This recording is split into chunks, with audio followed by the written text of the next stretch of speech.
Bonjour à tous, j'espère que vous allez bien, ça fait sincèrement plaisir de vous retrouver aujourd'hui. Alors sur Europe 1, on nous explique stigmatiser le RN comme étant toujours d'extrême droite serait antiseptique les amis, et malhonnête bien sûr. C'est qui le dit? Arnaud Klarsfeld, lui aussi est avocat, écrivain, boulanger, astronaute. Mais la question qu'on va se poser, c'est pourquoi ces personnes viennent se pavaner sur les médias français pour nous expliquer que l'extrême droite ne serait plus des antiseptiques. Moi, j'ai peut-être trouvé la réponse. Que si demain il y a une élection législative, le nouveau Front Populaire se reforme immédiatement. Et en disant malhonnêtement que le Rassemblement national est toujours d'extrême droite et qu'il faut s'unir pour faire barrage à l'extrême droite, alors qu'il devrait se réjouir que le Rassemblement national ne soit plus d'extrême droite. C'est la seule victoire remportée sur l'antisémitisme ces dernières décennies, c'est qu'un parti qui faisait campagne autrefois sur l'antisémitisme et le négationnisme avec Jean-Marie Le Pen, aujourd'hui, grâce à Marine Le Pen, est devenu un parti qui défend les Juifs et comprend les difficultés qu'a Israël à survivre dans un univers hostile. Et au lieu de voir cela, il préfère avoir le Rassemblement national comme ennemi politique et non pas comme adversaire. Il y a beaucoup de choses à critiquer au Rassemblement national si on n'est pas dans sa mouvance politique, mais le stigmatiser comme étant toujours d'extrême droite et antisémite, c'est malhonnête et c'est fait non pas par erreur, mais c'est à dessein politique. Alors qu'il faudrait mieux tenter d'unir la société française aujourd'hui, ils la divisent pour leur intérêt personnel. Et là, on va se tourner sur CNews avec Geoffrey Lejeune, pseudo-journaliste, qui explique qu'à chaque fois qu'on creuse, on trouve des ramifications assez inquiétantes sur la France insoumise. Mais moi, ce qui me fait bien rire, les amis, c'est que c'est toujours les mêmes qui essayent d'attaquer la France insoumise, alors que les députés de la France insoumise n'ont jamais été condamnés pour ceci. Par contre, de l'autre côté du bateau, il y en a beaucoup qui ont été condamnés, comme Jacques Chirac en 2011, premier chef d'État français condamné en justice pour détournement de fonds et abus de confiance. À croire qu'il faut passer par là pour être politicien en France. Ou on a Jérôme Cahuzac en 2018, ex-ministre des Budgets sous François Hollande, condamné pour fraude fiscale. On a Patrick et Isabelle Balkany, élus municipaux condamnés à 3 ans de prison ferme pour fraude fiscale. On a même François Fillon en 2020, ancien Premier ministre, condamné pour des emplois fictifs concernant notamment sa femme Pénélope. On a Georges Tron, 2021, ancien secrétaire d'État chargé de la fonction publique, condamné pour viol et agression sexuelle en réunion. Et on a même Nicolas Sarkozy, seul ancien chef d'État condamné à de la prison ferme, coupable pour corruption et trafic d'influence. Et on peut même rajouter Marine Le Pen et ses 27 mercenaires qui se sont servis dans la caisse et qui ont fait du détournement d'argent et des emplois fictifs. Bref, c'est pour dire à ces personnes-là, au lieu d'aller critiquer la France insoumise, regardez votre parti. Il n'y a plus un politicien qui est blanc. Non, je disais que à chaque fois qu'on creuse un peu sur le sujet de la France insoumise, on découvre des personnages comme Richie Thibault par exemple, ou des ramifications qui sont un peu inquiétantes. Il va plus loin d'ailleurs, Laurent Wauquiez, je le cite aussi si vous me permettez. Il dit: je n'ai aucun respect pour Jean-Luc Mélenchon et ses alliés. Ils sont en rupture avec la République. C'est une menace pour la France. Ils sont le parti de la destruction nationale, un cheval de Troie de l'islamisme. Et ce qu'il dit, il appelle les partis de gauche qui se sont alliés avec les filles à ne plus s'allier. Il appelle aussi à la fin du Front républicain en disant on peut pas continuer à faire comme si c'était moins dangereux que le Rassemblement national, donc il appelle à la fin du Front républicain et il s'adresse notamment aux macronistes en leur disant vous avez permis qu'il soit élu, il faut arrêter.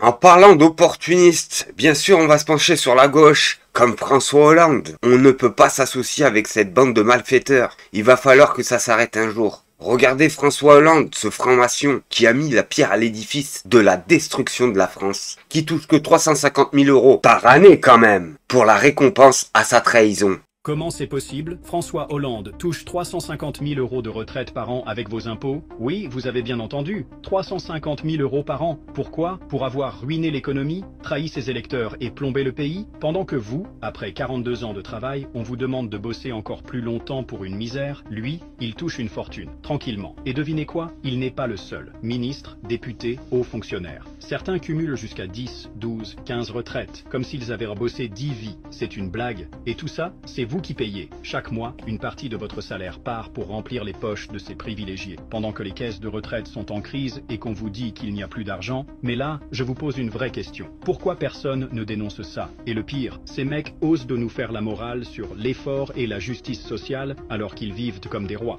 avec notre argent. Pendant que certains retraités comptent leurs centimes pour manger, eux, ils encaissent des fortunes sans jamais se soucier du peuple. Vous trouvez ça normal, vous? Dites-moi en commentaire ce que vous en pensez. Partagez cette vidéo. Il est temps que tout le monde sache. En parlant de retraités, vous avez vu en France, il y a un nouveau phénomène. Comme je vous l'avais expliqué il y a bien longtemps, nos retraités commencent à manger dans les poubelles. Et vous voulez savoir comment on les appelle? Chez la haute société, les glaneurs. C'est pour vous dire qu'ils nous respectent pas.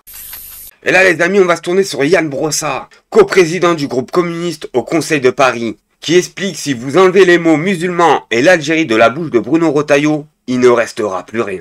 Le ministre de l'Intérieur a contribué ces derniers mois à répandre la haine anti-musulman. Il l'a fait constamment. Vous enlevez le mot musulman et le mot Algérie de la bouche du ministre de l'Intérieur, c'est le néant. Il n'y a plus rien. De fait, depuis qu'il est ministre de l'Intérieur, il ne parle que de ça. D'ailleurs, il est ministre de l'Intérieur, il devrait prioritairement s'occuper des questions de sécurité. Il en parle en réalité très peu. Ce qui l'obsède, c'est la question de l'islam. C'est la question de la place des musulmans dans notre pays qui, dans sa bouche, deviennent de fait les boucs émissaires de l'ensemble des difficultés à laquelle notre société est confrontée. Et je pense que c'est très dangereux. Et par ailleurs, son attitude depuis l'assassinat d'Aboubacar Cissé a été très en deçà de ce qu'on attend d'un ministre de la République, a fortiori d'un ministre de l'Intérieur et des cultes. Parce que si je mets bout à bout le fait que, au moment où il apprend sa mort, il maintient un meeting à vocation interne pour la compétition qu'il oppose à Laurent Wauquiez pour la présidence des Républicains. Ensuite, une fois qu'il est informé de manière plus précise de la motivation de ce drame, il ne se rend même pas dans la mosquée où ce jeune homme a été assassiné, il se contente d'une rencontre en préfecture et ensuite, il n'est même pas capable de recevoir la famille et pour se justifier, il explique que c'est lié au statut irrégulier de ce jeune homme. Enfin, tout ça, mis bout à bout, laisse quand même particulièrement songeur et me paraît inquiétant. Pour le coup, s'il y a du deux poids deux mesures, je pense qu'il est plutôt à regarder du côté du ministre de l'Intérieur qui n'aurait assurément pas réagi de la même manière si ce drame s'était produit dans une église par exemple. Mais je vous dis, même Marine Le Pen lui a dit « Lève le pied Bruno, on n'arrive plus à suivre !»